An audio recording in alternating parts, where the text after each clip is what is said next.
All right, we'll get started. That's a few minutes into it. People will keep still virtually filing in. As we get started, guys, if you've got questions already, please drop them in that question box because you might forget later, and I'll try and do my best to get to them at the end. I know a lot of you are joining today about the proposed residency changes. I've got a bit of information to go through on that. That'll be later in the slides today, but let's kick into it. All right, guys, you probably can't see me anymore, but that's okay. We'll jump into it. If for some reason the audio or anything like that drops off, please drop a comment in there, raise your hand, those sort of things, just to give me that notification, just so I can make changes in the background with the tech. But we'll jump into it now. So I guess everyone welcome. G'day expats. Doing another webinar today, running through the 2021-2022 Australian federal budget. We'll kickstart into it now. Again, got any questions, drop them into that question box right now, and we'll move on. With this presentation, always a bit of a disclaimer today. It's mainly just, I suppose, for general information only or entertainment purposes. I'm not providing personal advice today on your personal circumstances. If you need advice, please seek advice and get assistance from a tax accountant or tax lawyer or financial advisor, but today is general information only, mainly for entertainment purposes, if you will. Who is Atlas Wealth Management? So we're a leading provider of Australian expat tax financial advice, winner of multiple domestic and international awards, classified as tax financial advisors with the Tax Practitioners Board. We've got clients in over 35 countries, and all of our financial planners are postgraduate qualified. Services that we provide to expats: tax financial advice, asset management, financial planning, pre-departure and repatriation reviews, wealth strategies long-term, and recently a lot of you would have seen the mortgage update as well. We now obviously provide mortgages to a lot of our clients and Australian expats as a whole. Who are Brett and James? A couple of heads for radio, but Brett Evans there on the left, founder and managing director of Atlas Wealth, who now heads up the Europe, Middle East and Africa region. I myself on the right, James Ridley, managing director for the Asia Pacific and America region. Today's agenda, so budget summary, some key takeaways for expats and migrants, the Australian economy, personal income tax, especially around tax residency, superannuation, a bit of an update on property, the AUD, the Australian dollar, how markets are tracking, and then opening it up to the Q&A at the end. All right, well, let's jump into it. So the budget deficit as part of this budget summary for the 2021 is expected to be 161 billion, which is down from 213 billion, which was the forecast last year. The net debt will increase to 617 billion, or 30% of GDP this year, and will peak at 980.6 billion, or 40.9% of GDP by June 2025. Now, what does those figures actually mean? How do we compare to other countries? Well, to give you a bit of an idea, that is actually on the lower end of the scale for OECD countries. As an example, the US is right up there. They're more closer towards 60%. At the end of the day, it's still a very high amount, and I suppose a rather sobering figure. Forecast economic growth, 2021 financial year, 1.25%, 2022, 4.25, 23, 2.5, and 24, 2.25. We're starting to see it obviously taper off in the later years, mainly from the hangover effect of COVID. And I suppose when you look at the stimulus that's been injected into the local economy in the last 15 months, it's obviously starting to wind back. I suppose 2022 financial year, we can see here we're trying to overcompensate from the scarring that was caused by COVID, and that's why that figure of 4.25% is quite high compared to the other years. I think when we look at the budget that's just been proposed, I think it's mostly what we would call an election budget or an expansionary budget. Priority spending on aged care, infrastructure, childcare, and building the digital economy. Tax relief for businesses and low-income earners. Looking at what they've released, I'll be honest, there isn't a lot for small businesses at the moment. Yes, we've got the instant asset write-off test and those sort of things, but that's going to mainly benefit medium to large businesses, mum and dad type businesses, your cafe owners, those sort of ones. they're not really going to benefit too much from this budget. They're not the kind of, I suppose, taxpayers that have large quantities of money just to go and spend thousands of dollars on outright purchases, $20,000 to $30,000 as a capital expenditure. So there's not too much in there for small businesses at the moment. Fiscal consolidation, a reduction in spending won't be a focus until unemployment is at an acceptable rate, and the government's target is now under 5%. So it's good to see that they're really trying to get that unemployment rate down. We'll have a look at what the underemployment rate is as well. Women in the workforce. So we noticed there was a particular focus has been made to encourage women back into the workforce, as well as providing them with economic security. So I guess this is really, really good to see. The government has realised with borders remaining closed, we aren't going to have the same, I suppose, migrant workforce coming inbound, and all those 457 visas that we normally get, those numbers have pretty much been put on hold until the borders reopen, which again could be some time. Male participation rates in the workforce, 73% versus female, 61%. Again, key focus, childcare subsidies, getting mums out into the workforce, helping Australian companies grow, as well as companies encouraging Australians to lift our local workforce. Key takeaways for expats and migrants. So, tax residency rules, lots of people on here today just to hear and flesh out the proposed changes, which we'll dive into shortly. Nothing's been legislated, all proposals, and we're essentially just reading from the tea leaves of a one-page summary that's been provided by the government. So no surprise, there's a lot left to be desired.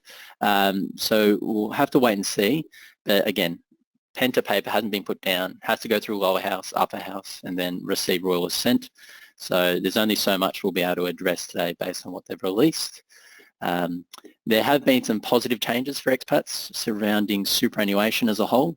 So some good changes for self-managed super funds if you already have one and you're running it in the background, as well as older Australians being able to contribute to their super. I honestly see that as such a bonus, especially for returning older expats that may not have actually paid too much attention to their super. It's giving them a lot longer, up until 74, to build their super as part of a fundamental retirement asset. Key takeaways for migrants. Migrants who are granted residency from January 1st, 2022 will have to wait 4 years until they can access government benefits. So any processing of visas has been primarily focused on those already in Australia, either on the 457s, progressing to permanent residency, or partner visas, those sort of things. Again, borders remain shut until 2022. We believe borders will reopen after the election, which isn't really a surprise.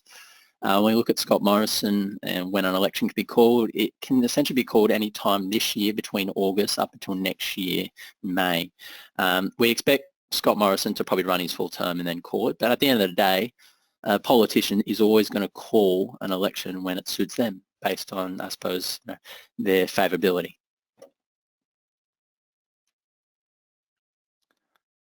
Jumping into the Australian economy. Guys, as I said earlier, if you've got questions, throw them through. I'm going to address them at the end. But as I said, if you forget them, you best stop putting them in there now, front of mind. Australian GDP. So from a GDP point of view, we're seeing a rebound, but it's very fractured at the moment. We know we've had a good back-to-back quarters of GDP growth, and some record numbers when you look at last year. You look at, I think there was obviously a 3.3% quarter, which was a record, going back all the way back to the 70s.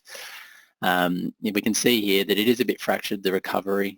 We can see a big rebound there when you look at the year ended. On the right-hand side, contributions to GDP growth at the moment, we can see there that our main contributors is imports and government. Australia's heavy reliance on our resource sector will be key to dragging us out of this.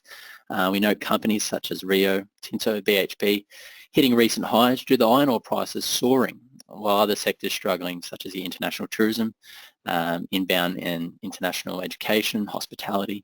So it'll be very interesting to see what plays out over the coming 12 months off the back of this budget. So on the left-hand side, GDP growth, China and India, we can see here that China is certainly leading the economic rebound. I mean, they were ahead of the 8 ball compared to all of us.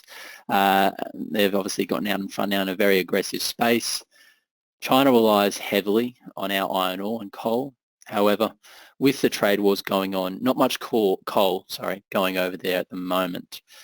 We noticed, obviously, towards the end of last year, in the beginning of this year, with the trade wars kicking off again, coal wasn't getting over there. We know that China, the greater region of China, I should say, Greater China was going through rolling backouts because they weren't receiving the mass quantities of the coal for their power plants from us, and they're also experiencing one of the coldest winters they've had in 50 years.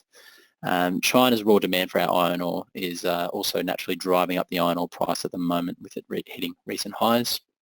If we look at the right-hand side, advanced economies, US, Eurozone and Japan, GDP growth for these areas are climbing, but we can see that the Euro and Japan significantly impacted with more waves. We know it's been a start-stop a few times in the Eurozone, especially with, I suppose, a few false starts on the vaccine rollout, the whole AstraZeneca debacle, and some countries over there essentially not using them at all. I suppose it's, yeah. And we look at Japan right now, it's going through a bit of a health crisis when we consider the fact that they're trying to get a handle on COVID. I think a lot of people forget that we're meant to have an Olympics there in a couple of months. You know, what are we, May? So 3 months we're meant to be over there for the Olympics. If they can't get a handle on it, it's going to be interesting to see if they just close it all down. I think right now they're progressing forward and trying to secure, obviously, a very secure, safe, hygienic bubble for athletes. Iron ore. So I suppose we've put this slide on here just to assist with putting things in perspective and provide a narrative around the importance of iron ore for Australia as part of our recovery. So for each US $10 rise in the price of iron ore, this boosts Australia's annual export earnings by US 11 billion, or 0.6% of GDP. So it's huge. If the trade wars continue, we might be asked by our partnering countries, such as the US, to wind back our iron ore exports to China.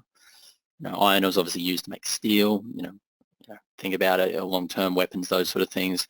I guess we definitely do not want to be seen as supporting a war-posturing country, such as China.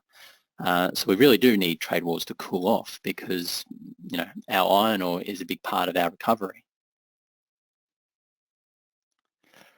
Like it or not, we need China. Look at the graph there. China's, or our reliance on China when it comes to our exports is huge, almost 40%. Fingers crossed the trade wars do begin to cool, as we really do need them. Late last year when our coal exports wound back due to the trade war kicking off again, we saw some countries fill a bit of the void, but obviously not the total void. It's probably still about 25% left, to be honest. So we really do need trade talks to, I suppose, simmer down, just because, again, we do rely on them. Net debt as a percentage of GDP. So a very interesting graph to reflect on. Obviously, we can see here the bar graphs, net debt, and then obviously the trend line being net interest repayments on the left-hand side. I suppose Australia has been pretty lucky when it comes to our interest rate payments staying very low over a very long period, and this is why we can afford to take on so much debt. The ongoing concern is when interest rates begin to rise, depending on what Governor Lowe of the RBA decides, and at the moment he's stated that 2024 is the year when we could see some change. In the meantime, we're going to keep it down at 0.1%. In regards to the RBA cash rate. So we've been lucky, and that's why, again, we can take on that very large deficit. Labour market. The labour market is the be-all or end-all for getting our local economy firing at full steam once more. We commonly hear the government talk about unemployment, but we also like to consider the underemployment rate, which is just this line which you can't see because I don't have my pointer on there. Let's get the laser pointer going. There we go. So the underemployment rate isn't really talked about too much, to be honest. And we can see there, we look at full-time workers on reduced hours for economic reasons, part-time workers on reduced hours, etc.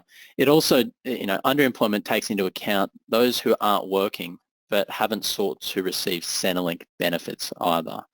So it is a key figure because it shows what we're not looking at. These numbers are these numbers are at the beginning of the month, and I guess we can see things are starting to wind back, which is promising. As per that slide earlier, RBA isn't going to touch rates until we see our unemployment rate in the fours, with a 4 at the start of it. So still a little while to go before we get there, probably another year or two as time goes on. We can see here job vacancies picking up on the right-hand side. I suppose if we're seeing job vacancies go up, but we're also seeing that unemployment or the underemployment rate isn't really shifting, it means there's probably a likely wage gap on expectations. So one thing that employers need to do is lift and increase wages to encourage people to come back into the workforce. One thing which is always concerning about Australia is that our wage growth has actually been rather poor for the last 10 years, and it hasn't actually moved too much. So it's something that needs to change over the coming 5-10 years. But if we notice that the vacancies increase but unemployment staying the same, then yeah, there's a bit of an issue there. Migration is a concern. So net overseas migration is unlikely to return to pre-pandemic levels until 2024-2025 financial year. Businesses around the country are finding it difficult in accessing labour, key sectors, hospitality and agriculture.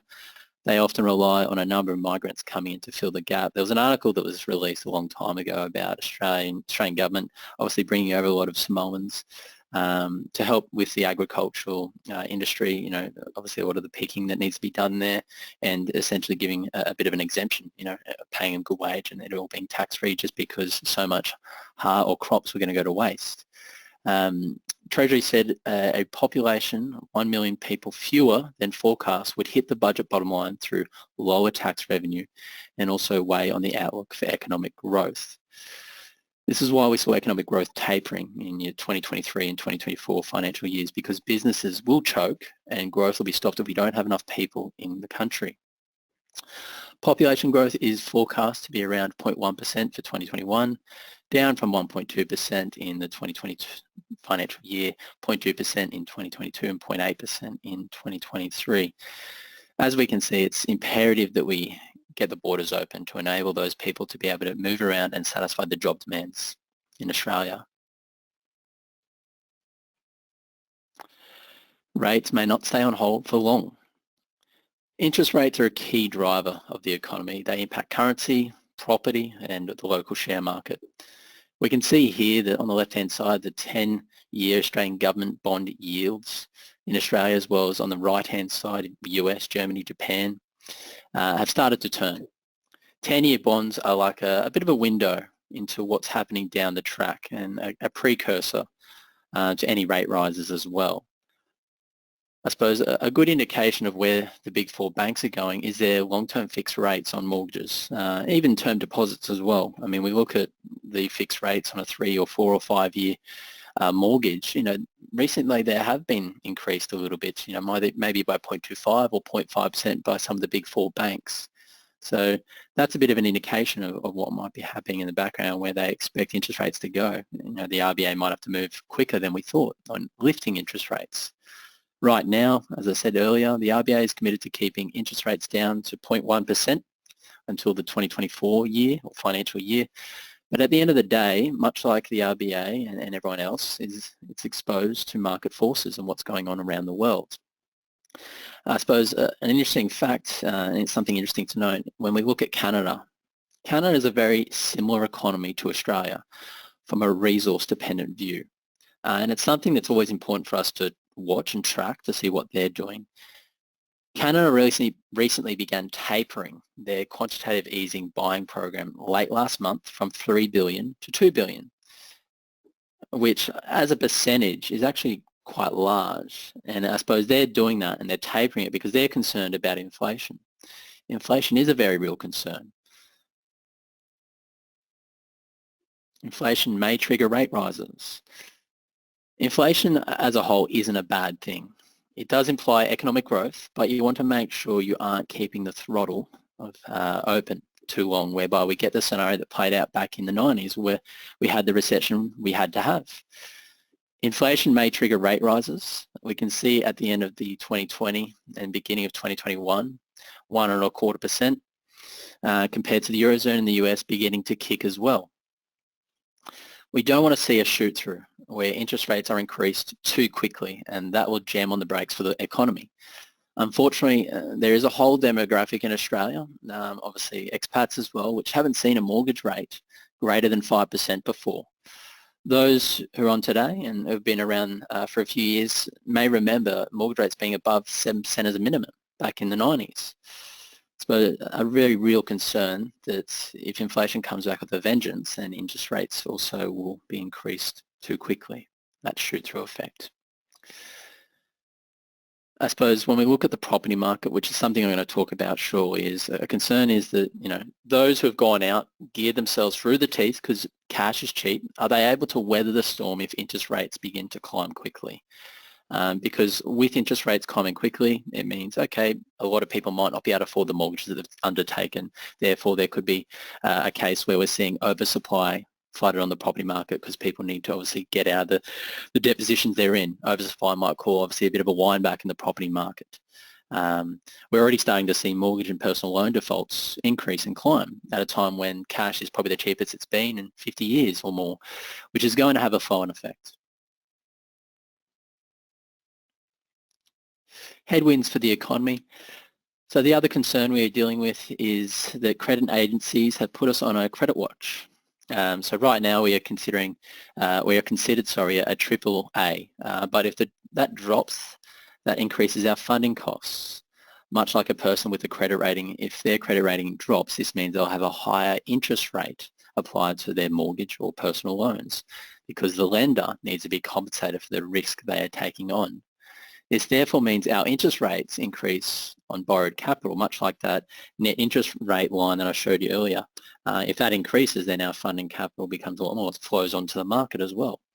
So obviously headwinds for the economy is our credit rating. Interest rates, will they increase? And obviously right now that lack of skilled and unskilled labour. Oh, sorry, just jumped 2 slides. Personal income tax. So we're going to jump in now to these proposed changes for tax residency, which, as I said before, a lot of you will be on the call wanting to know a lot more about it. Discussing the proposed tax residency changes, bear in mind, again, we're reading from the tea leaves of the proposal, a one-page proposal. The proposed changes came from the Board of Taxation when they published a report back in March 2019, and then it was fed to the government in December 2019. What we won't find out is the true extent of the changes until the federal government releases the explanatory bill, which may come out later this year after July. It then needs to go through the lower house, upper house again, receive royal assent. This may come into effect next year, 1 July 2022, but a lot of water needs to be passed under the bridge before we get to that point. If you're looking for a further indication of where they might be heading, then a good recommendation is download that report. It's about a 135-page report. See what they're trying to achieve with modernising the tax residency rules. Because obviously it is concerning that they've released this piece of legislation or proposed legislation, but when this was all put together, it was back in 2019. We didn't have COVID, so we did have the ability to move around quite easily, head overseas. But given COVID right now, that is one of the biggest challenges. Expats are either stuck in Australia trying to get out or they're trying to get home, depending on whether they're recommencing their residency. So the current tax residency rules in Australia do not include any bright line tests. So it can be difficult at times to provide certainty on an individual's tax residency position. It's always been a little bit of a grey area.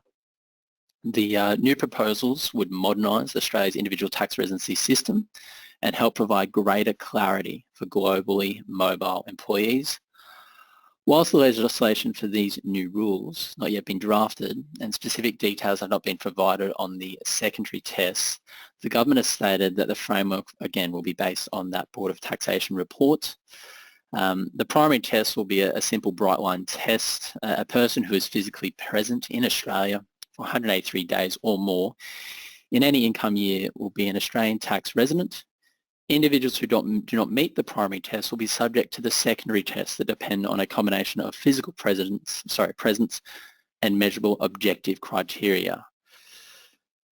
So the 183-day test, I mean, it's a simple bright line test. It should be the primary test for residency. This is a key departure from the existing rules by prioritising the physical presence and subordinating more complex and resource-intensive analysis. A 183-day standard will ensure the overwhelming majority of individuals in Australia, currently tax residents, will not need to consider their residency rules. However, they've said a vastly smaller population of arriving and departing individuals will need to consider further tests where the 183-day test standard is not met. We'll go into now a really good flowchart that was published by the Board of Taxation in that report, so an individual can try and assess how it will apply to them. A lot of the wording is to be taken from an Australian's point of view, not an expat's point of view, and I think that's what can cause some confusion. So if we look at the 183-day test, did you spend 183 days or more in Australia in this income year, a financial year? Yes, stop here, you are a resident. If this is your first year of residency, it starts on the day you arrive. If not, you are a resident for the entire year. The government officials test, were you a government official deployed overseas or in foreign service? Yes, stop here, you are a resident. There needs to be more clarity around the government officials test, because if we're working for the Australian Defence Force and we're deployed overseas, we will still be an Australian tax resident. There's also the ties to superannuation. Obviously, if we're not meeting those above tests, then we flow into the next test. If the above tests do not apply to you, you will need to know your residency status from the previous income year before determining whether you ceased or commenced residency. These tests are set out below and over the page, so we'll jump into them right now. Last year's residency status, were you a resident in the previous income year? Yes. Check whether you ceased residency, and we'll turn over to that soon. If we weren't, check whether you commenced residency. So we'll jump into it right now.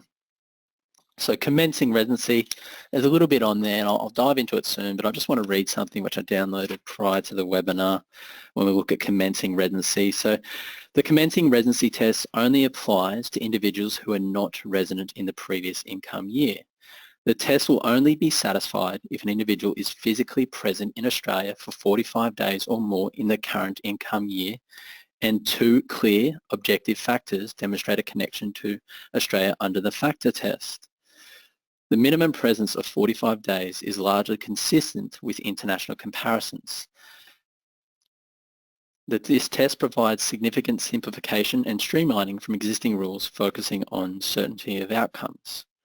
So we'll jump into the flowchart now. So commencing residency. If you were not a resident in the previous income year, find out whether you commenced residency in this income year by following the steps below. If you were a resident in the previous income year, turn over the page, which we'll jump into soon. Commencing residency. Did you spend 45 days or more in Australia this income year? No, you're a non-resident. Yes, apply the factor test. And these factor tests still need to be fleshed out more because, again, it's mainly a summary which they're provided, and we've tried our best to interpret them in the coming few slides. Factor test, and we only need to satisfy two of these. Right to reside permanently in Australia. Australian accommodation, Australian family, Australian economic interest. So we're going to go through those shortly. Did you satisfy two or more factors in the factor test? Yes, stop here, you're a resident. It starts on the day you arrive, so this is obviously about commencing residency. No, you are a non-resident. Ceasing residency. So this will be crucial for a lot of expats which are first heading overseas, or they've bounced back for Australia due to COVID, and now they're trying to work out how and when they'll be obviously ending their Australian tax residency.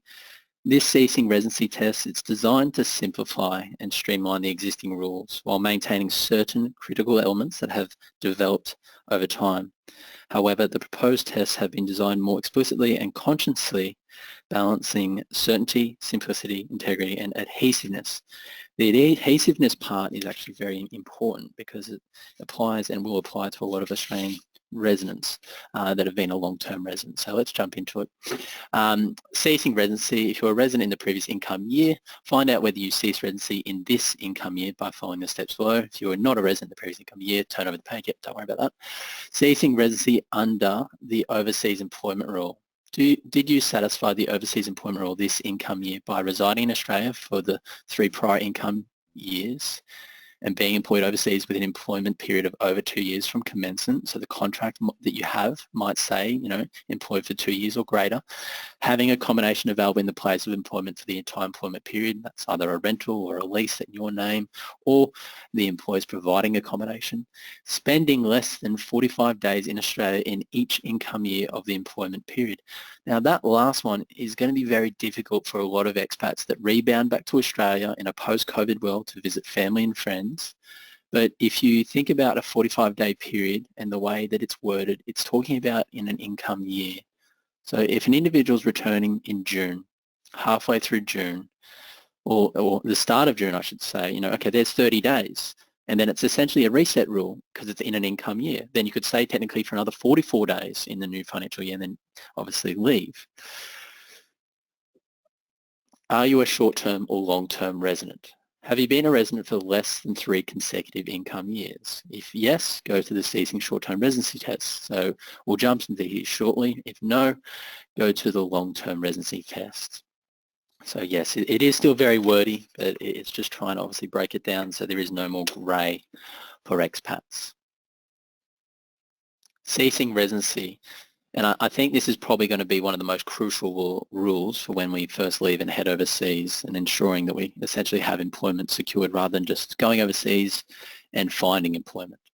The overseas employment rule is imperative to ensure you cease tax residency at departure. Making sure you're leaving Australia in the most compliant way will ensure you're not having any headaches with the ATO down the track.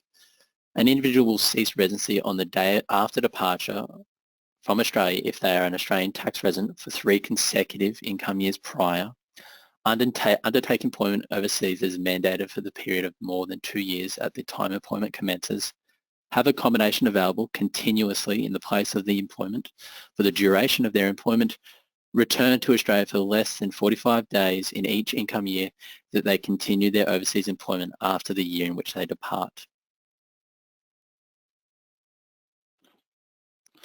I'm just going to read another little section I downloaded from that report.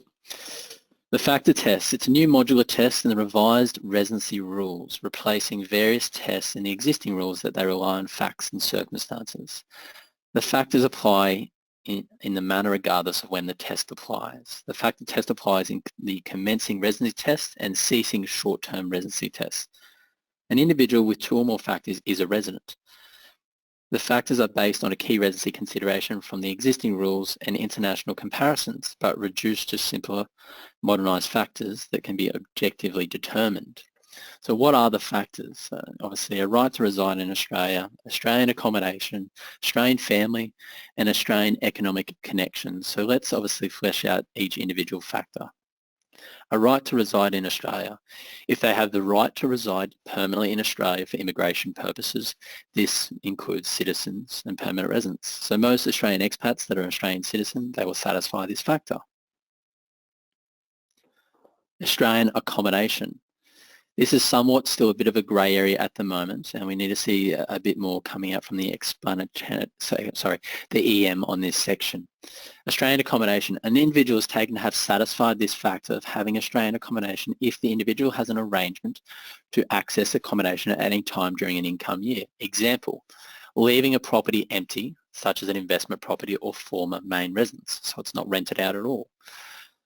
This factor should be satisfied where individuals have moved overseas and maintain ownership of and access to accommodation regardless of the intention to sell or rent, e.g. Even owning a timeshare and knowing that you can access and move into it for 10 weeks, this would satisfy the test and obviously be triggered as a resident. Someone that buys an investment property is Airbnb out and not putting it on the actual normal rental market. Well, that's accommodation you can move into. It's not tenanted full-time and therefore you can access it at any point. However, where a property is owned but rented out for the entire income year, then the property would not satisfy the accommodation factor. When it comes to ensuring non-residency, the government really wants you to sever ties and not have a foot in 2 camps. Australian family. An individual will have an Australian family and thus satisfy the 3rd factor if their spouse or any of their children under the age of 18 are generally located in Australia. I've had a few questions which I can see have come through regarding the spouse, so let's talk about it.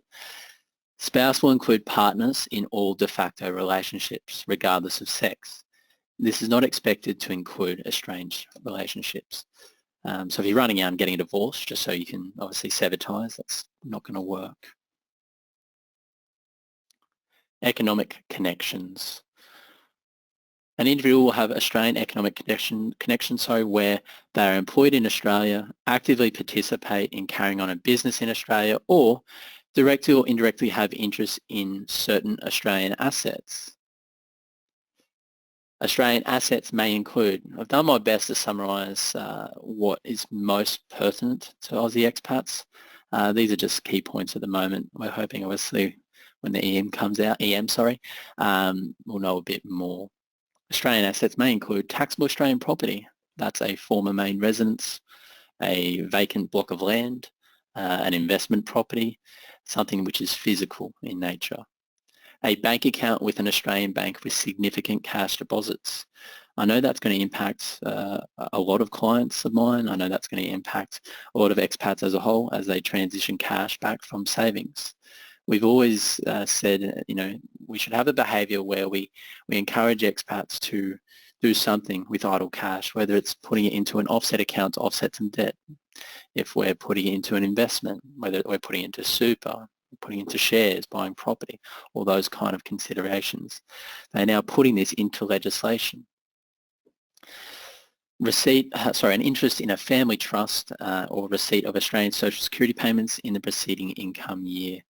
The family trust, this is going to be a complicated one because a lot of expats still have ties to other Australian businesses. They're either directors of a corporate trustee as attached to a family trust or a beneficiary.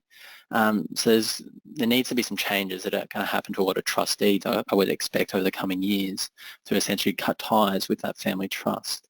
I assume there'll be a lot of rubber stamping that'll be going on, but you'll need to consider your ties and whether these entities need to obviously be wound up, or you're changing again the beneficiaries, because obviously now that they're putting in legislation, it's something which is going to drastically impact your residency as part of one of the factor tests.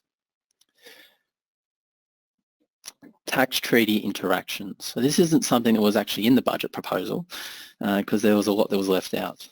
So we're still waiting on a lot more to come in, but within Australia's tax treaty network, an individual can only be a tax resident of one country. Now I've put this in here because I know it's going to cause a lot of questions around, well, I'm still earning US income. In the eyes of the IRS, I'm still treated as a US tax resident, but in the eyes of the ATO, I'm now treated as an Australian tax resident with these proposed changes. So how does that operate? So it's something that still needs to come out, and they'll need to flesh it out. But as part of these residency rules, the Board of Taxation put forward, and I'm going to read this, an individual is otherwise a resident based on the ceasing residency test and is also a tax resident of another country with which Australia has a DTA. A provision should be added to the revised residency rules such that if an analysis under the tiebreaker test of the relevant treaty would find the individual is a resident only of the other country for treaty purposes, then for Australian tax law purposes, that individual will be a non-resident. So not all DTAs are worded the exact same. It rely on the fact that if an individual is a Singaporean tax resident, US tax resident, and there's a tiebreaker rule there, well, this will help cement that individual's non-residency. This is something, again, which has not been disclosed in the budget, and we need to wait until more comes out. Superannuation, so the proposed changes as part of the budget and how it impacts expats. Some positive changes, as I said before. So firstly, the work test, individuals aged 67 to 74 inclusive to make or receive non-concessional contributions or salary sacrifice superannuation without meeting the work test subject to existing contribution caps. So this is really positive. Currently, individuals aged 67 to 74 can only make voluntary contributions to their super or receive contributions from their spouse if they are working at least 40 hours over a 30-day period in the relevant financial year. Effective 1 July 2022, it still needs to be legislated and written up and receive royal assent. The active or the work test, it's a bit of a silly test, to be honest. And the reason why is, the ATO, it's legislated, we need to meet 40 hours in 30 days. But we've never had a client ask to substantiate this. It's a bit of a nonsense test because you could have done anything to certify this test. You could have helped a neighbour do some yard work. There's no required minimum wage award rate for it. So it's a bit of a strange rule that they have. I think it's a welcome change for expats, as it means returning expats that have been over years for years and they're returning in their 60s that haven't focused on their super, have an opportunity to build up a very tax-efficient, concessionally taxed retirement vehicle, and then obviously when it's turned into a pension later in life, then it can be turned into that tax-free vehicle. It's also going to provide a benefit for expats to try and squash their overseas foreign pensions into super once they've withdrawn it, and obviously the ATOs treat it likely as a foreign investment trust. So it is a welcome change, and we hope it stays around for years. SMSF residency requirements. So the government will relax residency requirements for self-managed super funds and small APRA or SAF funds by extending the central control and management test safe harbour from 2 to 5 years, effective 1 July 2022. It's a welcome change, but it's still something that expats need to be mindful of, because if we are deemed to be running a non-compliant self-managed super fund by the ATO, we are taxed heavily. We are taxed at 47% on the income and the assets, and we have 12 months to wind it up before the ATO will hit you up again. So it's giving, obviously, expats a bit more freedom. If they're only heading overseas for a short period, well, the SMSF can, I suppose, still, be ticking over the background. If you're joining me and you're in the US, you probably shouldn't have an SMSF. Definitely not, just due to its foreign grant or trust treatments. But it's crucial that you consider the correct structure, such as directors on the corporate trustee, establishing a correct enduring power of attorney if you're in other countries. But again, it's just giving you a bit more time to wind up your affairs with an SMSF or structure it correctly if you're staying overseas. Another change as part of the SMSF is that they've extended the active members test, and this is actually quite important. Under the current active members test, a self-managed super fund must have either no active members overseas or have active members that are Australian tax residents and hold at least 50% or more of the beneficial interests of the total market value of the super fund. This measure will allow self-managed super funds and I suppose SAFs, small APRA funds, to continue to contribute to their super fund whilst temporarily overseas for a period of up to 5 years. So if we have a self-managed super fund right now and we're an expat or a non-resident, well, we shouldn't be contributing to it if we are the only members of it and we are a non-resident. If you are, you should seek advice from an accountant, because if the ATO catches you, it could be deemed that you're running a non-compliant SMSF and you could be taxed heavily. So please seek advice on that. But these rules are due to come in 1st of July 2022. So don't go ahead and obviously rush in and start contributing to your super fund and boosting over the next financial year, because it hasn't been legislated. You can still be caught out. So please be careful. Australian property update. So there's been some very interesting movements on the property market. It's obviously a bit of a fractured property market when you look at the different areas. A lot of hotspots performing well, as we know, a lot of people in that short-term theme moving to lifestyle locations. People buying on the Gold Coast, Northern New South Wales, Sunshine Coast, and some hotspots in New South Wales and Victoria. We don't expect this kind of theme to be long-term, maybe a few more years, while interest rates remain low as well.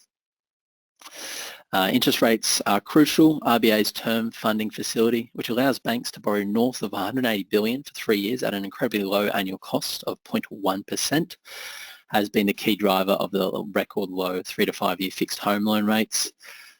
We can see if banks are borrowing at 0.1% and then turning around and lending out for 2.25 fixed, then it's a great money earner for them at the moment.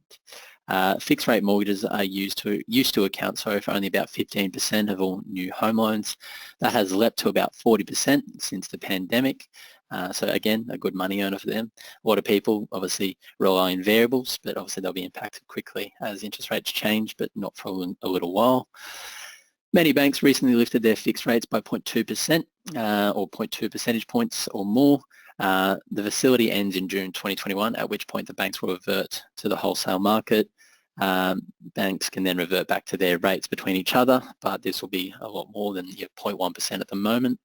After speaking with Jeremy, who heads up Atlas Mortgages, he mentions that a lot of banks and credit unions are somewhat dragging their heels on the moment with application submissions. The reason why might be due to the fact that many banks are knowing that this June date is coming and the amount that they can borrow off the Fed or the RBA and make an easy kick off the fixed rates is coming to an end. Therefore, keeping an eye on banks and interest rates after June, it's likely we'll see probably a bit of an increase in proposed fixed rates after that period. Defaults are a concern and always a concern in how much debt Australians have. This data only came out recently and it's always delayed. So it's coming up from the RBA and APRA. This is actually from September 2020, so very delayed, and it's mainly due to the fact that they can't treat something as a non-performing asset until it's in default by at least 90 days, then it finally comes out. At the moment, I just want to focus on the right-hand side. So just this side, we're looking at business, share of assets, personal, housing. Obviously, banks' non-performing assets, so otherwise known as people not paying their loans, personal loans, business loans, mortgages. That dramatic spike by businesses was from the GFC, which is pretty much on par. We can also see that the defaults on the left-hand side around the GFC as well, so obviously increasing like a mound and then coming back down. Now, the reason why we haven't seen businesses spike again is because companies are now running their business models, I suppose, a lot leaner, with less gearing compared to pre-GFC levels. The big concern is the housing at 41%. During the peak through the GFC defaults, we're at 0.8%. Now remember, this data is from September, so we're not seeing the last sort of 8 months or so and what's going on, especially with the rollback of the stimulus packages in March. It's a concern as interest rates are at all-time lows, but we're starting to see defaults increase. So when cash is as cheap it is right now compared to 5-10 years ago, but interest rates, well, I should say loans are beginning to default, that is a concern. So it's going to be interesting to see more on this data later in the year, and we'll be doing more webinars. We'll definitely be doing another webinar when they release the tax residency bill, but it's going to be interesting just to monitor this data as a whole for Australia. One last key consideration is the data hides all the loans that were put on hold as part of the repayment holiday late last year from the pandemic. Stimulus obviously ending on 31st of March 2021. Therefore, there's a lot that we don't know and we'll find out towards the end of this year. Headwinds for property.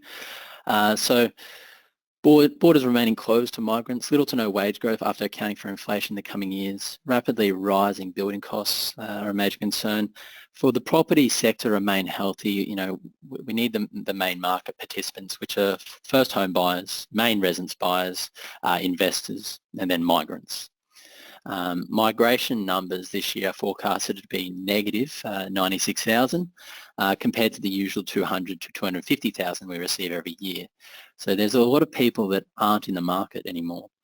We also saw that Victoria over the weekend increased it in taxes.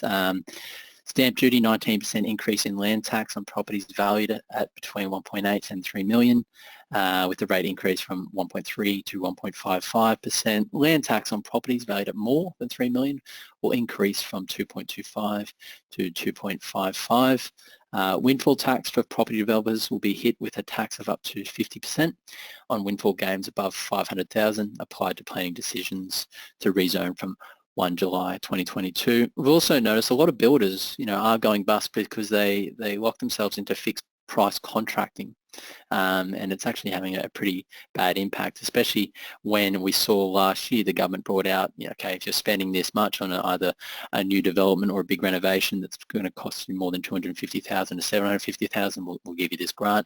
So a lot of builders were coming out with fixed price contracts, but it's actually impacted them negatively.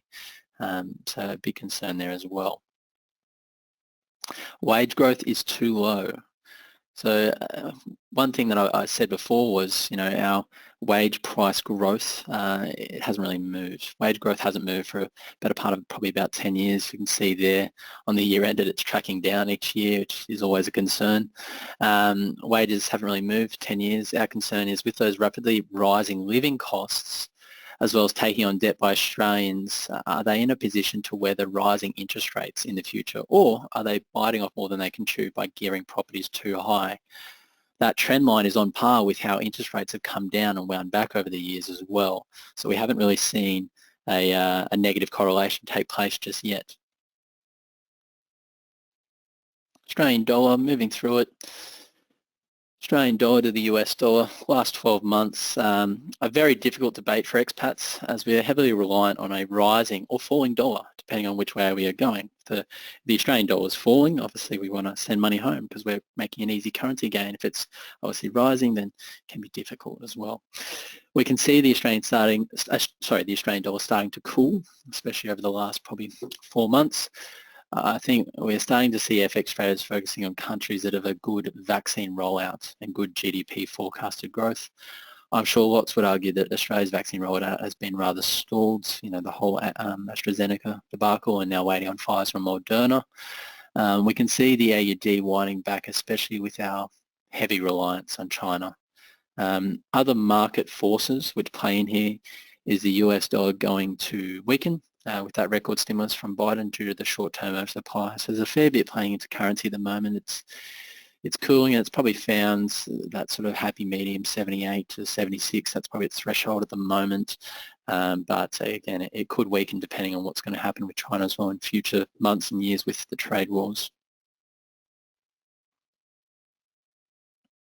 AUD all in on China. So China recently withdrawing trade talks with Australia showed up in the AUD. The AUD is a commodity currency. If commodity prices are going up, so is our dollar, and then vice versa. The Australian dollar is not actually that strong, as we have to remember there is 35% more US dollars in the market pre-COVID last year due to Biden's stimulus. I think if you look back in probably June, July last year, it was about 18%. So you see how much it's increased, and naturally with that oversupply, it weakens the US dollar, which might make our currency look a bit stronger, but when really not.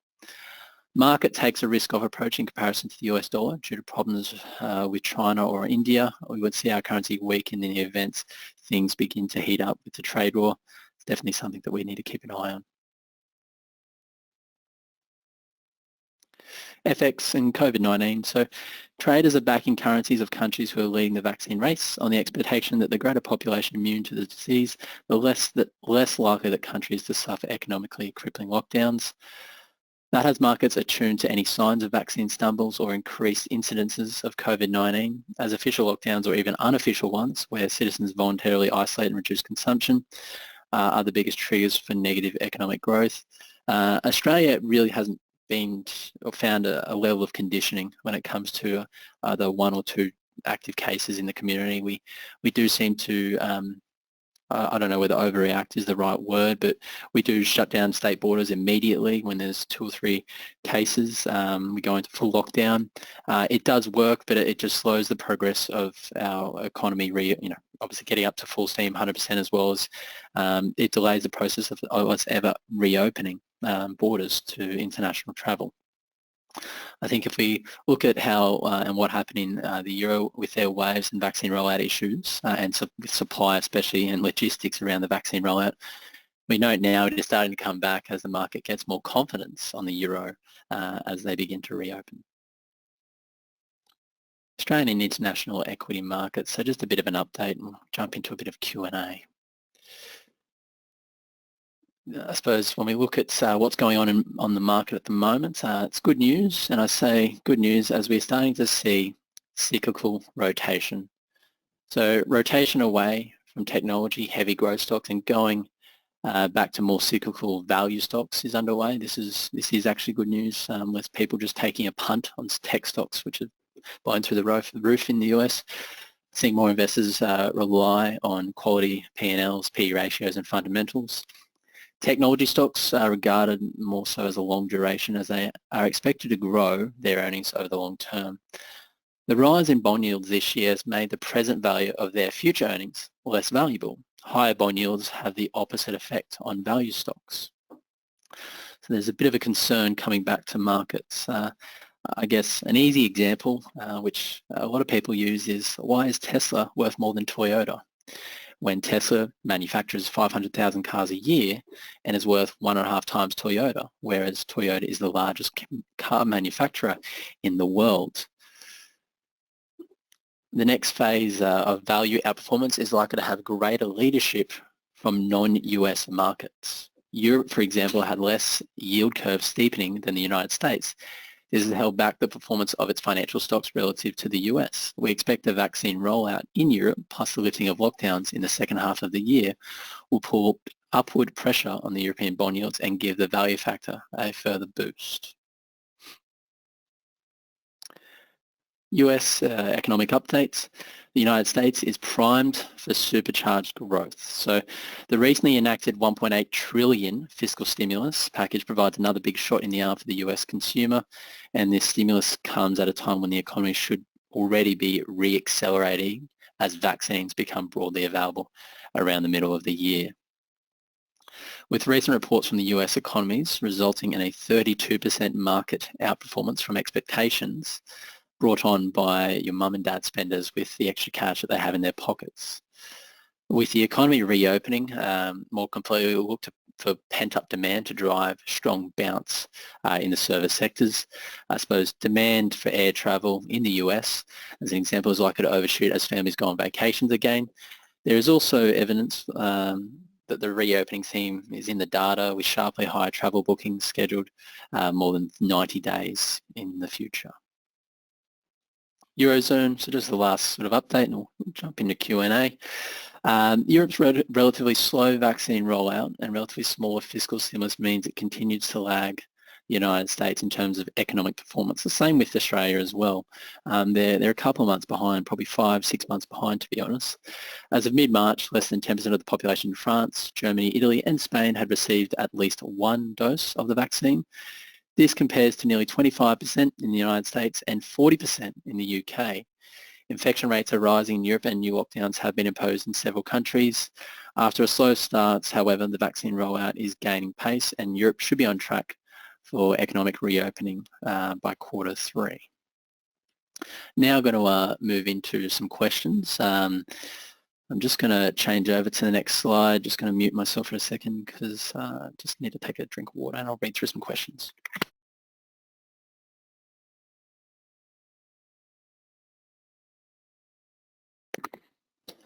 Guys, really appreciate all the questions you've sent through. They're great. A lot of them are pertaining to residency and a lot of them are very personal in nature, and I can only read from the tea leaves from the budget that's been announced, which was one page. A lot of what we've drawn on today as well is from the proposals from the Board of Taxation, which is where they're getting a lot of their information. So I do apologise if I don't answer your question because we just don't know enough, and I don't want you making a decision off something I say which obviously might not be correct. So we'll jump into it. Let's have a look here.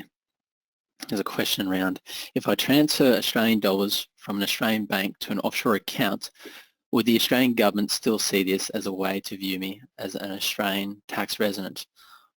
Right now, you're referring to that, obviously, economic tie in regards to the factor test for residency. So obviously, if we don't have large quantities of Australian dollars in Australian bank accounts, then you're not going to be satisfying a partial portion of that one factor test. Remember that factor test, Australian economic ties, was a few different items. Obviously bank account was one of them. So yeah, if you're not sitting on large amounts, which they haven't actually stated the quantity that they're looking at, you know, naturally it might encourage more non-residents, expats, to hold a lot more money overseas. So that is something that's interesting. Another question here from Rob. If a super fund is a frozen Commonwealth public service fund, so in Australia, a lot of government super funds are frozen in terms of you can't move them over, you can't do too much with them. You're just locked in the two investment options they have you in and that's it. Would this be included in the residency test? It's a good question, but a lot of expats that are overseas right now have government super funds which they haven't contributed to, a lot of military super funds. That's not something that would hinder or mean you're going to be an Australian tax resident. It doesn't right now. If you've got a government super fund from old employment under a state government, it's not something that would mean you're automatically going to be an Australian tax resident again. A question here from Rick. How long does it take for the proposed changes to normally go through the various levels of legislation and become law? It's a really good question, and right now they've firstly they need to release the explanatory bill. and we expect that's going to come out, in the coming months. So that's part one. Part two is it needs to go through the lower house, and then it needs to obviously go through the Senate. And once it's done that, it then receives royal assent. We would expect that because a lot of the proposed changes haven't accounted for COVID-19, because they're from 2019, well, they need to go back and flesh these out a bit more and obviously draw them out. So it's going to be interesting to see what comes of those, because there's a lot that we don't know, unfortunately, but it's not something that we expect that would come out quickly.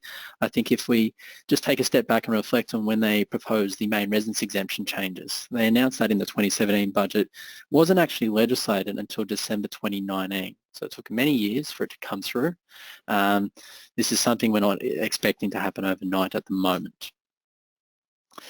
Just moving through some other questions here. Is a vacant land considered an economic asset or an Australian economic asset? It is. It certainly is. It's treated as taxable Australian property, so it would form an economic tie back to Australia, absolutely, because obviously your intentions long term might be to build a main residence or an investment property. It's not what your intention is, it's just a type of economic tie. Just reading a few more here. Again, a lot on the residency, and I need to be mindful that I don't overstep here, just because, again, reading from the tea leaves. What is your interpretation of the proposed tax changes for expats in relation to Singapore, which there is an existing DTA in place? Well, if there's a DTA in place with a country, then as part of that update with the legislation, it'll lean on the tiebreaker rule depending on that individual's residency. So if the way that our rules are legislated right now with DTAs and tax residency is that from the Australian's point of view, you can only be an Australian tax resident of one country. So if you've been in Singapore for a number of years and you're obviously a Singaporean tax resident and you accidentally trigger being a tax resident again in Australia short term, then you can actually make a submission, or you can have a tax lawyer or a tax accountant make a submission to the Commissioner of Tax to provide either obviously a decision on your residency with all the facts in it. And that's what they've said as part of this release. You can make submissions of your own situation if it's very grey and it can't be determined. Let's have a look here, just going through it. Thanks guys for everyone that's dropped in these questions. I'm just trying to read them as we go. Let's have a look here. Good question, Sarah. Sarah, you dropped in 2 questions there. You might have dropped in more, but just trying to get through them. One question was about residency with regards to what about a spouse moving overseas? Probably need a bit more detail on that, but one of the tests was Australian family, a spouse. If the spouse is back in Australia, obviously that's going to satisfy a factor test, or a child that's under 18 and maybe at boarding school, those sort of things. And it would essentially satisfy that connection from a factor test. Is superannuation an economic interest? Well, no. At the moment, within the Board of Taxation's proposal, superannuation isn't, because most Australians do have super that have worked, 1 or 2 years. So if it was a case where they changed the legislation to be tied to someone having super account, well, it's almost like they're changing it to an Australian citizen taxation basis, like the residency rules or tax rules in the US. So no, don't believe so. Hong Kong does not have a tax treaty with Australia. The effect, it definitely doesn't. We have one with China, but not Hong Kong. It's something that, again, it still needs to come out. If an accountant or Commissioner of Taxation can't rely on a DTA, then it'll just go down to the individual tests, and I would suggest that obviously you'd have to seek a private ruling on your individual circumstances. Let's have a look here. Are other states' governments looking at increasing stamp duties? Good question, Johnny. Late last year we heard rumours that stamp duty was actually going to be tweaked and wound back, to be honest, especially in Queensland. So the fact that the state government in Victoria has sort of gone the other way, it's a little bit surprising. It's an easy way to earn revenue, especially when you look at that sort of middle belt of Victoria, Melbourne, the type of properties that will be going up for sale in the coming years. It's a good money earner. But when we look at changes that happened in Queensland probably over the last few years, they tweaked the land tax rules and how it applies to Australian citizens, even if you're an expat. That was actually a positive change. Stamp duty, I would have thought would go the other way because it's the only type of tax that penalises you for changing house. We're the only country with such a huge stamp duty or transfer duty tax. It's a little unfortunate, and be very interesting to see if they remove stamp duty, the impact it would have on our local property market. Let's have a look here. Can I contribute to my super fund if I'm in the US? That's more of a general question and something which could be a bit more personal, but superannuation is a funny topic in the US. It's a bit grey, but generally speaking, you probably shouldn't. The only way you'd be receiving contributions in your super fund if you're in the US is if your employer in the US is paying into them already, which means it's probably being accounted for in your US tax return. You're probably paying tax on it already. But not something we recommend due to the IRS's tax treatment. Okay, let's have a look here. Just moving a few more. Just going to read this one and then I'll read it out and we'll come into it. So here we go. Let's have a look. What about the residency rules? And I appreciate the questions and comments. There's a lot there which is very personal. Andrew, I'm just going to address yours. Do we have a sense of when the new residency rules will apply from? i.e., is law expected to pass this July or maybe pass next year but be applied retrospectively back to this July? I was talking with my colleague Brett and a good tax lawyer about this, but we think it'd grandfather the rules, so it'd be going forward. I don't expect it to be legislated and receive royal assent by 1st of July 2021. I expect it would be legislated as of 1st of July 2022, and it'd be grandfathered, so all prior years wouldn't be accounted for as part of the new legislation changes. Again, they need to review this proposal because it doesn't factor in COVID-19 and the fact that a lot of people are either stuck in Australia or can't get home, those sort of considerations. So a good question here from Jing. What about my parents living in the property under my name? Is that still considered Australian accommodation? Well, because they're your parents, and it's a case where you could fly back to Australia and just move straight into that property with them, live with them. It's your main residence. It's not technically an investment property which is rented out on the open market. So that would be a type or a formal type of Australian accommodation which you can move into, reside into, because of that family connection as well.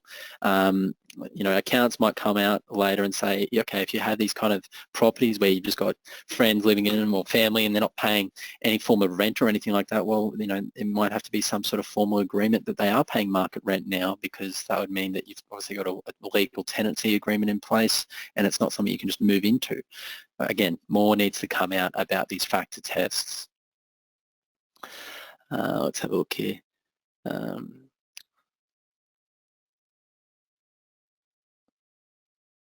Here we go. So Damien, just another one about super. Is an expat super fund considered an economic tie? Not at the moment. They haven't included that in the factor tests, just because most Australian citizens or former tax residents will have a superannuation account somewhere. So that they've left that out at the moment.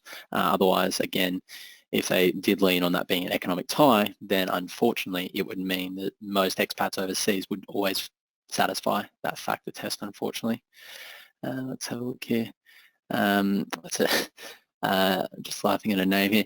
If I'm on an E3 USA visa currently in Australia, left due to COVID, yep, a lot of people in this category, but employed by a US company, paid and taxed in the USA, does that income become taxable again in Australia?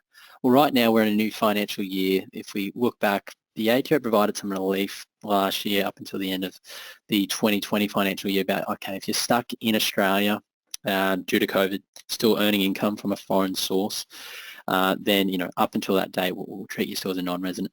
We're now in a new financial year where we've ticked well over the 183-day rule. If you've been in Australia since, say, March or I guess April, May, June last year, you've already ticked the 183-day tool, which is always one of the secondary tests as part of the current residency rules. So, Jake, based on, little information you provided, you should go and have a chat to an accountant, because you've been here for such a long period now. I would say that you resume being an Australian tax resident.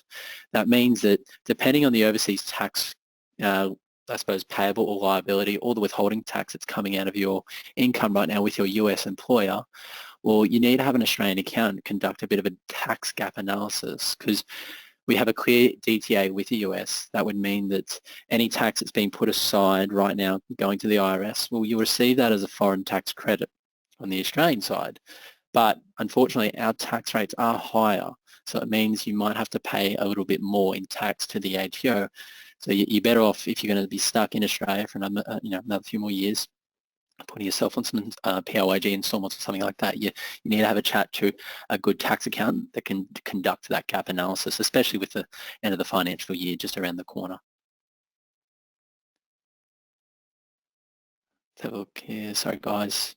Some really long questions, so I'm just trying to read them quickly to see if I can actually read them out. Let's have it here.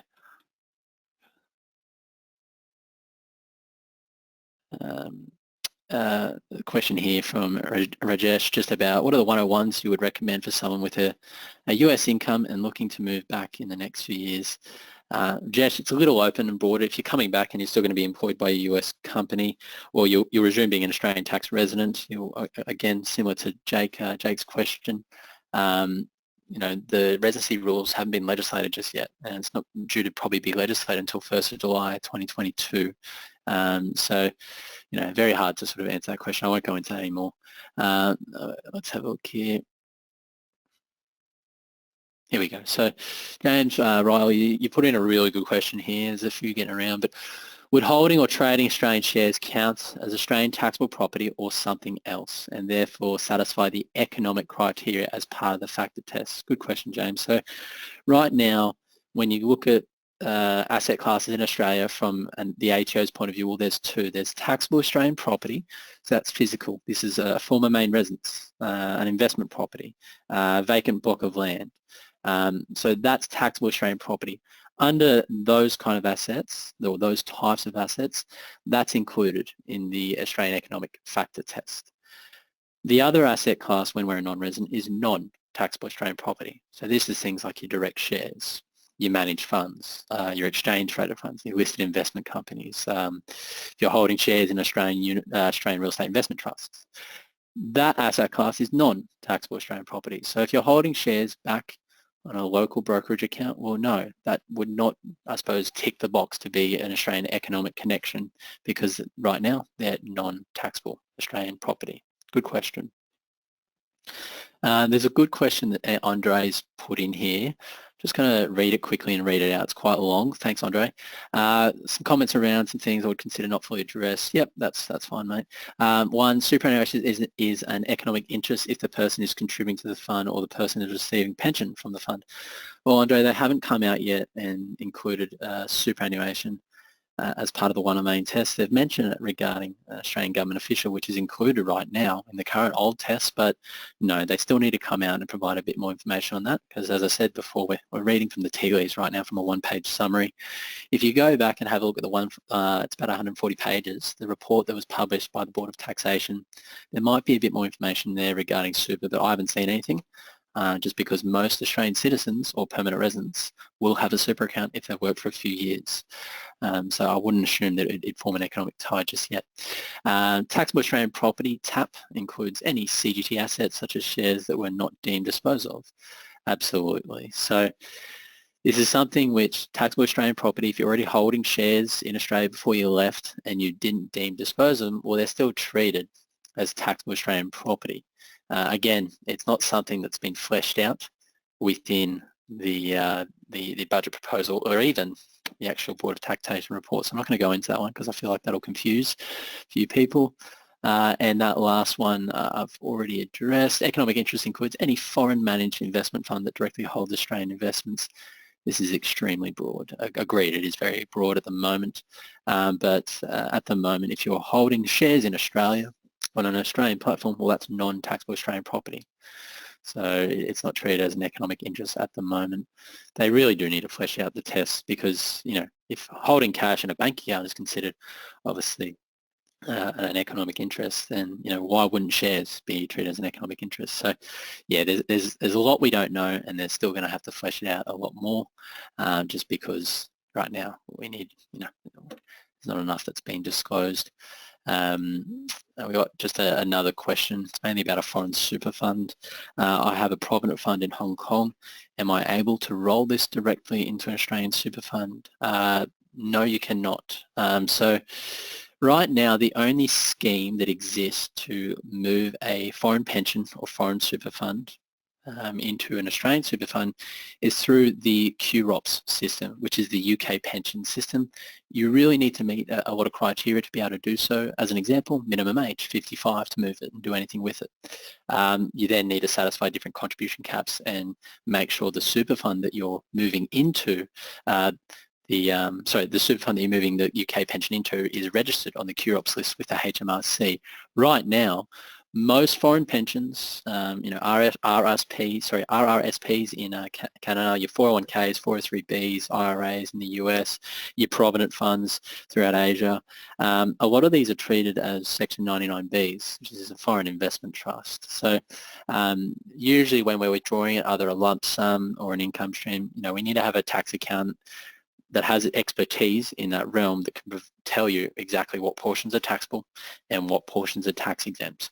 The main reason we can't roll a foreign super fund into an Australian super fund, well, it's because it doesn't meet the exact same definitions that our Australian super legislation has. We've got some of the strictest when it comes to access age, as well as how it's concessionally taxed. The US is an easy example. You look at the US system, you've got, I suppose, retirement accounts, which are after tax. That's the Roth components. And then you've got pre-tax, that's the tax deferred components. So that's very different to the way that our superannuation system is set up, where if we're contributing, I suppose, to a super fund, it's concessionally taxed at only 15% on income within 1 year, and long-term capital gains only 10% through our accumulation phase. And then when we retire and commence an account-based pension, well, that's when it's tax-free. Income that we're drawing from it is tax-free. We don't need to declare that to the ATO or anything of that regard. Let's have a look here. There's a few more.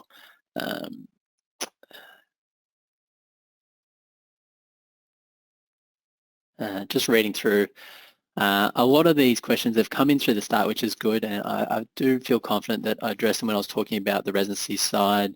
Again, a lot that we don't know, unfortunately. Let's have a look here. Okay, that's fine. I think majority of them are actually about residency, which is good to see, but again, it's a huge concern. I've got a lot of clients which are concerned about it because, they might have kids back in Australia that are bordering at school. The fact that they can only come back for a fixed 45-day period in a financial year is a concern, but if you've been a non-resident for a few years now, there's clear distinction there. Okay, you've been a non-resident. Okay, if you're just back in Australia for under that 45 days in that financial year, well, that's okay. You'll be able to keep your non-residency intact. It's mainly the issue that we're going to see is people either that have been forced back to Australia due to COVID, or they're leaving Australia. Individuals which are considered long-term tax residents before they leave. They're the individuals which are going to find it hard to really cut ties because it's essentially making our tax residency, I suppose, legislation a lot more stickier and, I guess, adhesive. A long-term tax resident for individuals who have been residents for 3 or more income years. These individuals only cease residency if they have spent less than 45 days in Australia in the current income year and less than 45 days in Australia in each of the 2 preceding income years. So that is retrospective, and that's, again, a big concern for expats. If they're going to grandfather rules going forward and not obviously do a look-back rule, well, that's good. Going forward, it's hitting the reset button. Any residents that are, or Aussies that are already overseas, okay, that's fine. They're likely to maintain their non-residency quite comfortable. Those that are looking to first, obviously, head overseas, well, they're going to find it a little bit more difficult. Just got a question here. Hi, James, regarding the Victorian land tax increase, will the 1.8 million threshold be for an individual property only, or can include total portfolio value even if no more property is valued at more than 1.8 million? Well, the way that the legislation is worded, it's taxable value of land. It's not the market value. It's a good question, Jeff, because a lot of people, when they read through the lines of that update with Victorian property, which a lot of people on the call today will be impacted by, is taxable value of land is very different to market value. When we look at land tax statements that we receive, it usually does factor in your total portfolio. So if the taxable value of your land, obviously qualifies to be over that threshold, then, obviously the increase in holding cost goes up because you're paying more per annum. If, your property is in Melbourne or somewhere lovely in Victoria, Geelong, those sort of places, and it's worth, say, 1.7 million, or the taxable value of that land might only be 500k, 500,000. So we need to make sure we're aware the difference between market value and taxable value, because they are very different, and I think that's what a lot of people can sometimes get confused. But if we have a total portfolio in Victoria and it's over that threshold, then it is very likely that, yes, we will incur a higher holding cost each year. Just scrolling down through a few more. A lot of the rules with regards to tax residency that have come out, they're actually very similar and on par to a lot of rules that already exist overseas. The UK is a really good example. They've got that bright line test, but then they've got this, are you a non-dom or are you a domiciled UK resident, depending on sort of your citizenship and your connections with your father as well in regards to where they were born. So very strange how that operates. Question here. I'm back in Australia from the US and my Australian bank has requested my social security number with a deadline. Is this legitimate? Good question, Marianne. So over the last 6 months, maybe even a bit longer, we've noticed that the banks, credit unions in Australia have sort of done this big sweep where they're looking at their records, and once they identify that we've been a non-resident residing in a foreign country, you're usually going to get a notification for you to provide a certification of your tax identification number for FATCA reasons and common reporting standards.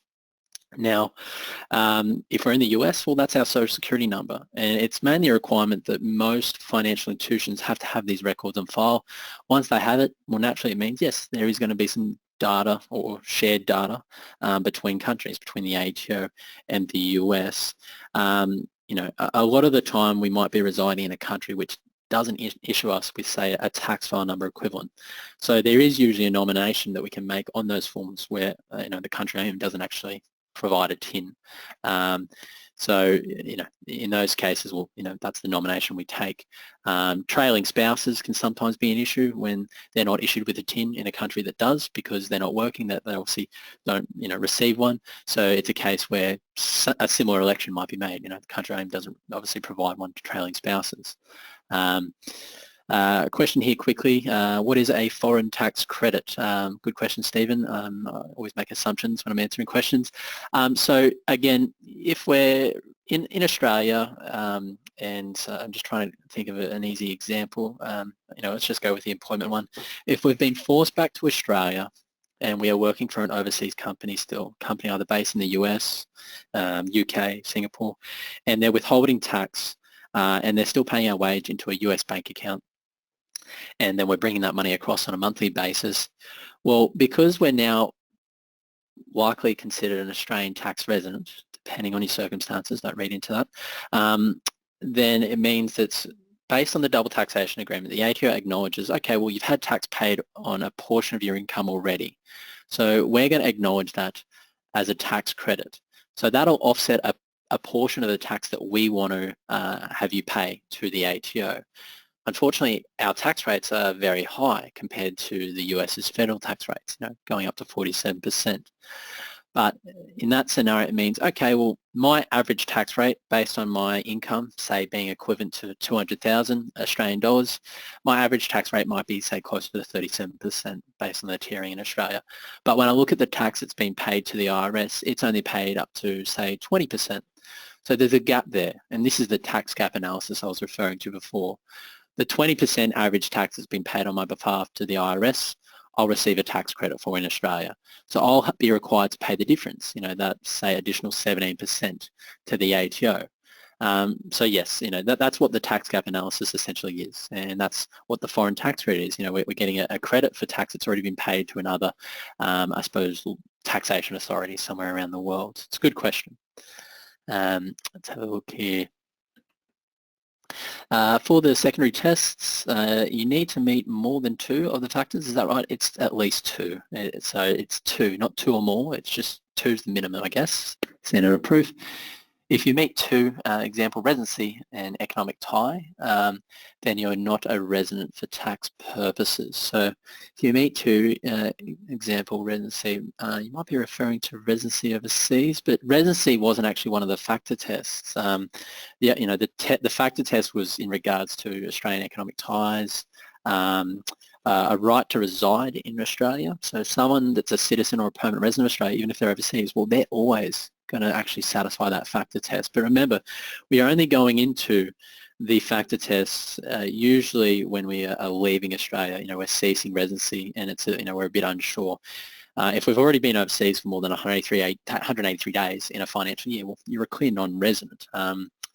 So again, it's mainly around ceasing tax residency. The other factors was, again, right to reside in Australia, citizen or permanent resident, everyone's going to satisfy that one. Australian accommodation, Australian family, or Australian economic connections. So that's a good question that you asked there, but again, it's only two that we need to satisfy, and most Aussie expats that are overseas will always satisfy one, the right to reside in Australia. Okay, just looking at a few more. So it's a good question about what's considered, you know, a significant amount of cash in a bank account, and I don't know. They haven't put it in legislation. They haven't made an amount, a minimum figure or anything like that. Yeah, we really don't know. It's something that needs to come out, and unfortunately, the way the government works, they probably won't. They won't give us an actual dollar figure, unfortunately, because it might give them an opportunity to lean on Part 4A, which is the anti-avoidance rule. So there's a lot that isn't known. You know, expats are obviously sitting on hundreds of thousands of dollars back in Australia, and it's just been sitting there for years. Well, this might be the nudge for you to consider doing something with it. You know, if your strategy is just to build up the cash to buy a main residence or an investment property, this might prompt you to move a little bit more or quicker on doing something with it. So yeah, we really don't know just yet what the dollar figure might be surrounding that.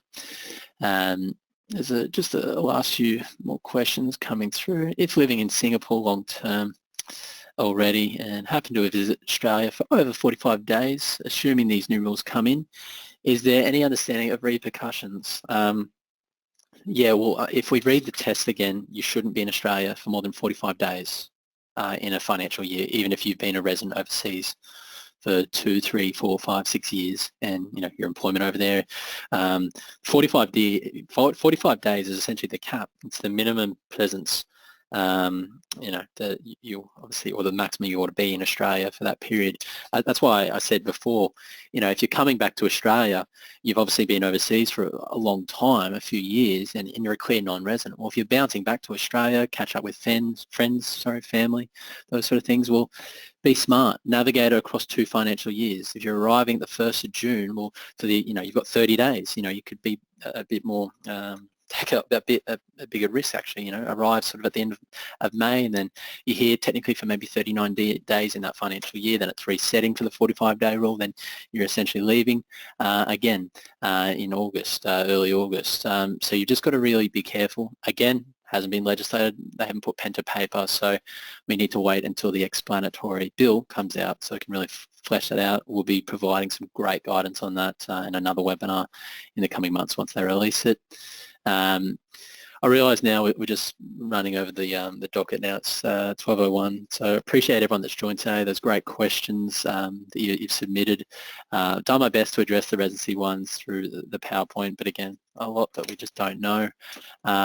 You know, if you're looking for further information, have questions or concerns, not necessarily about residency, but other things, these are our details. Either give us a follow on Facebook, LinkedIn, Twitter, Instagram. Always trying to promote our Instagram page. But yeah, if you're on Instagram, feel free to drop us a message as well. And if you're wanting to just obviously drop us an email, we'll be sending out a reminder of the recording off the back of this. Anyway, I hope everyone's having a lovely evening or a lovely morning and lovely day, and thanks for joining us today, and obviously I'll see you on the emails in the meantime, and that'll bring us to an end. Thanks for your time, guys. Thanks for dropping by.